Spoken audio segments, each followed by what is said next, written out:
The $79 Razer Viper is the lightest wired gaming mouse I've ever used.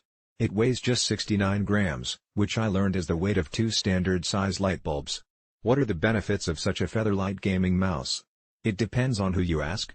Those who prefer a hefty mouse with added weights won't want much to do with it, but during my week with the Viper, I really liked how easy it was to flick along the mouse pad whenever the in-game moment demands some brisk, twitchy movement. The relative weightlessness, at least compared to the Logitech G502 Lightspeed I've been using, which weighs 130 grams with all of its added weight installed, doesn't come at the expense of ergonomics. The Viper molds well to my hand, and its ambidextrous design accommodates both left and right-handed people with 2 macro buttons on each of its sides. It also doesn't come at the expense of innovative hardware features.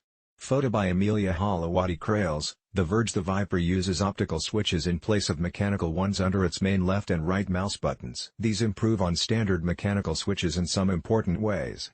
Physical switches have to hit a metallic contact to send a signal to your PC, and that signal is inherently slower and sometimes more prone to accidental misfires due to the fact that they bounce several times when you press them.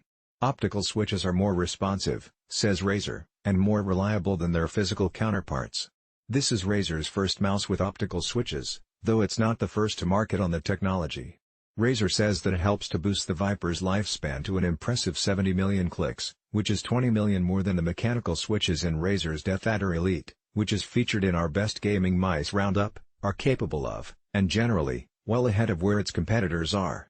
Photo by Amelia Halawadi Krails, The Verge. Razer is also making a big deal of its new braided SpeedFlex cable leading off of the mouse. It's lightweight, like the mouse, and its smooth texture aids in preventing snags as it glides along your mousepad. Razer says that it's especially useful if you use a low DPI setting and really like to make large, sweeping arm movements when you play.